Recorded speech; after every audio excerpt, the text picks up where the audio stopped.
I've discovered the reason that damn it. I've discovered the reason that it's crooked is because, it's, the tripod is broken. So you're gonna have to bear with me until I can get a new one. So TIFF has wrapped up. The, grand People's Choice Award was given out, and, a lot of movies to talk about. When it comes to TIFF, a lot that I had been looking forward to hearing reviews of, a lot that I was on the fence about, and unlike Venice, I do think a couple movies that are, you know, being talked about in terms of Oscar contention did actually suffer from their reviews, and some, I think, benefit as a result of that. I think some of them propel forward a pretty heavy amount. There's a good slew of movies I want to talk about. There's a solid list. I'm going to try not to talk about the ones I talked about in Venice, because I think that those are already cemented to have strong contention, and my viewpoint on those hasn't really changed very much, if at all. So I want to talk about the ones that premiered here, and we really saw the first round of reviews from critics as a result of TIFF. I tried to get around to going to TIFF this year, but I just didn't have time, so that could be a next year thing. That'd be fun to do a video, or maybe 2 years from now. I don't know. I have no idea what's happening anymore. So the first one I want to talk about, I actually want to talk about 2 and 1. These are the two that I think actually kind of suffered from the whole festival. The first one, which I think definitely suffered a lot more than the other one, is Boy Erased, which is the Lucas Hedges film, centering around him being the son of a pastor, I believe, and he goes through gay conversion therapy. This was a movie that really needed to stick its landing, basically. It really needed to come out to rave reviews from critics, and it didn't. It didn't have a ton going for it when it was just sort of being pitched out to audiences, and when, you know, we would look at the trailers and all that. I mean, it had the subject matter, and it had the cast. But Joel Edgerton has never really been awarded by the Academy, even in performances, and he's had a lot of those, and it looks like that's going to repeat. I think this movie is kind of this year's Battle of the Sexes, which is one that everyone towards the beginning was like, oh, that's going to be one to look out for, and then the reviews come out, and the reviews are fine. They're not bad per se, but they're not good. Or I shouldn't say they're not good. They're not great. And especially in a year like this, with so many films in contention coming out, you really need to be great. And this movie is not getting those kinds of reviews. I would normally say, alright, you know, didn't have great reviews, but you never know, maybe you'll see it pop up in a couple of different categories, just that don't have to do necessarily with quality of film. Maybe a performance category. But it's just so tight this year, and there are so many solid locks and so many strong performances and strong elements of film that are going to be looking to be awarded this year by the Academy, that I just don't think a movie that gets moderately okay reviews is going to be able to sneak into too many places, especially when just kind of the movie as a whole, like even performance-wise, I'm pretty sure as people are saying, yeah, it's good, you know, but it's nothing special. And this year I think you really have to be special because there's so much. And that's what I wanted to talk about for the second one that I think suffered from this too, is Beautiful Boy, The Two Boys. I don't particularly think that, like Boy Erased, this movie is out of contention completely. I think it still has a lot going for it, particularly Timothée Chalamet, and the reviews sort of helped to cement the fact that he is a frontrunner to win supporting actor. People coming out of TIFF said he was one of the best performances, if not the best they saw in the festival lineup, period. I've been saying since last year, when all you morons were like, no, don't worry, Timothée Chalamet is going to win. He's going to sneak up on Gary Oldman. It's going to be upset of the century. Yeah, sure. But I said from last year, you know, I didn't think he deserved it. I thought he put on a phenomenal performance, thought Gary Oldman was better.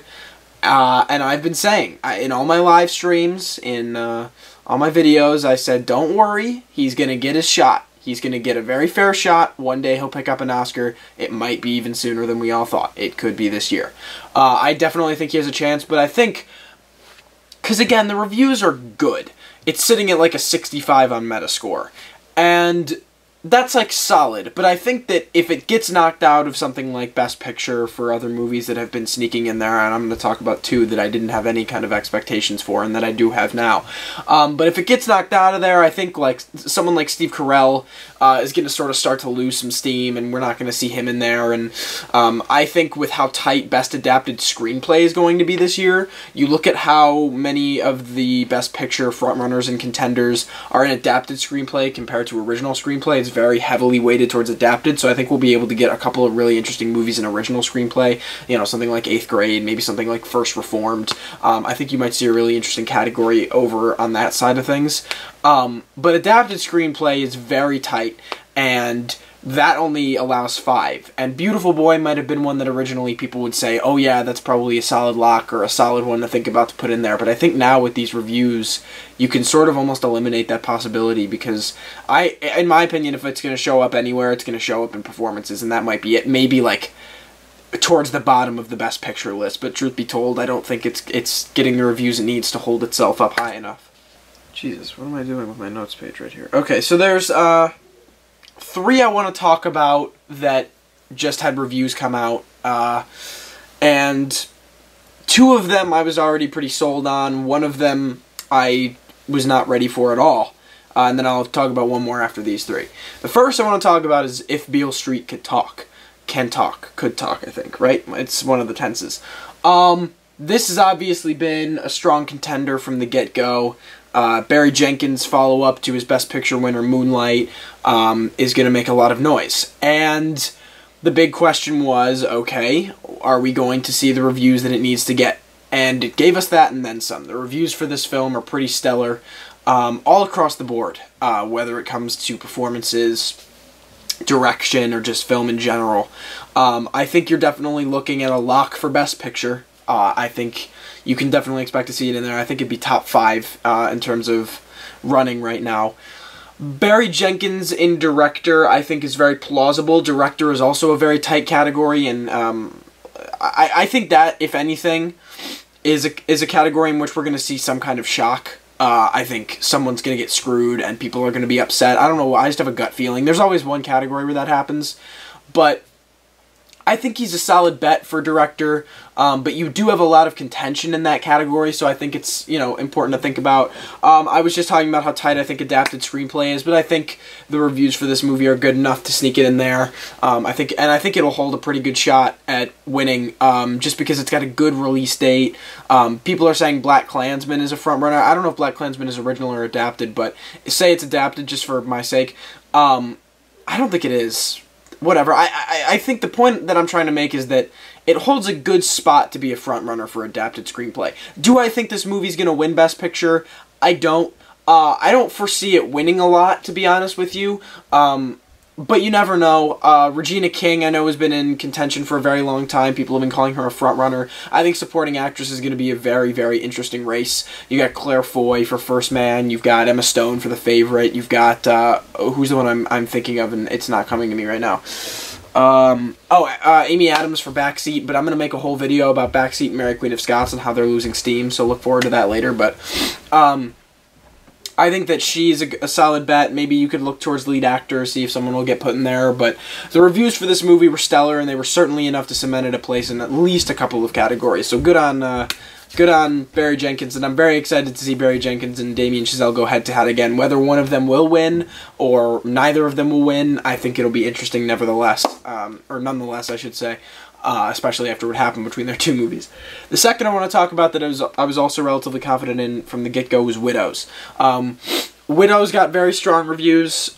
People really, really like this movie. I did see some criticisms within the solid reviews, but overall I think people sort of talked about the fact that it's still a great film.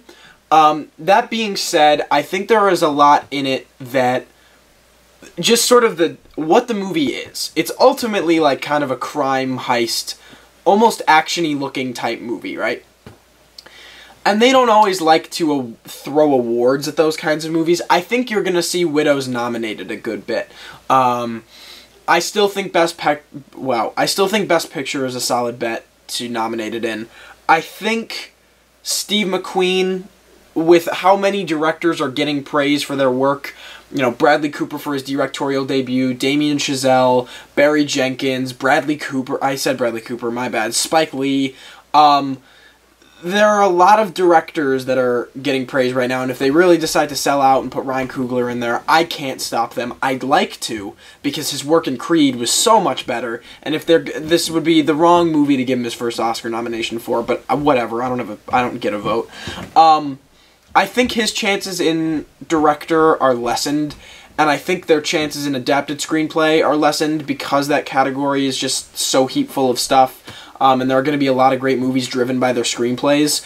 But I think it's still definitely a possibility. I think it's still one to look out for. I think Viola is still definitely a solid bet. And the biggest thing I think that came from the reviews is Daniel Kaluuya, who people are really talking up, calling him one of the better villains of the last couple of years, just saying he's so menacing and intense, and I think that'd be a really interesting turn for him, especially after coming off of all his steam from Get Out.